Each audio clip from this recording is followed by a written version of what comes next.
Everybody, it seems impossible to believe that it's been 20 years since the 9/11 tragedy in 2001. And you know what? If you were born in the 50s like I was, there are probably three other major events that took place during your lifetime that you remember exactly where you were and what you were doing at that particular time. I'd say the first one was in 1963 when President Kennedy was shot. Remember, it was a Friday afternoon at about 2 o'clock.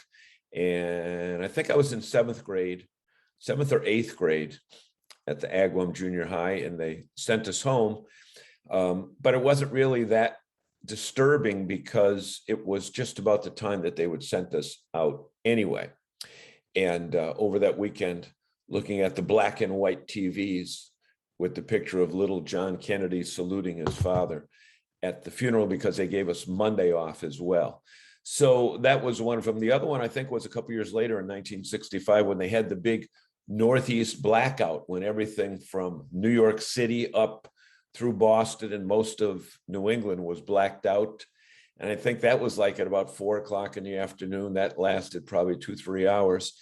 And probably the other significant times were when you're got notice of, but when your kids were born or your parents died or there was some type of event like that. But you know what? Today is the day for remembering 9/11. And I'll just, so many other people have shared theirs here on Facebook and social media. I thought it was a Monday morning, but it was a Tuesday morning. And I was teaching a class at Worcester State University, Worcester State College at the time. And I was just beginning teaching the class, and Julie Frechette, another faculty member, I think she's still there at Worcester State, came in my door and said a plane hit the World Trade Center. And I figured, well, it's one of those little Piper Cubs or Cessna planes that people, fly for leisure. And probably they went off course and that happened. And then I just happened to take a walk across the hallway into the media center, and there's the TV. And you could see that it was a big plane and it was one of the towers. So I called my class across the hallway, not really thinking this is a worldwide historical event, to look. And then there were too many kids in that room. So we went over into the auditorium, a couple buildings away. And at that time, the second plane hit the tower. And we didn't know whether it was live or whether it was recorded on tape or just what. And I think from then till about 11:30 or 12 o'clock, everyone was in complete silence and disbelief.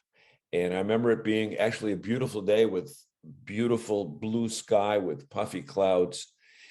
And I remember calling my wife and calling my sisters and brother and mother to find out where they were.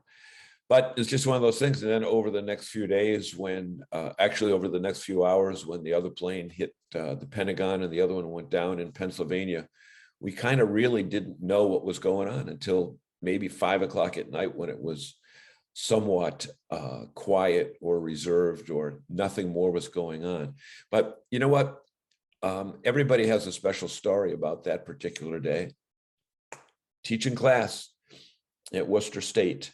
What was your special day? Maybe you can respond on video, and I hope you have a great day. And let's get one thing perfectly clear.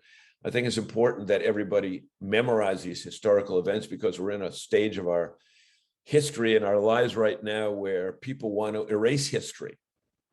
So I think it's something that we have to preserve. It's in the past. We can learn from it. So why not talk about it? So whatever your political views are, it's irrelevant at this time. Let's remember those people that are no longer with us because of what happened on 9/11.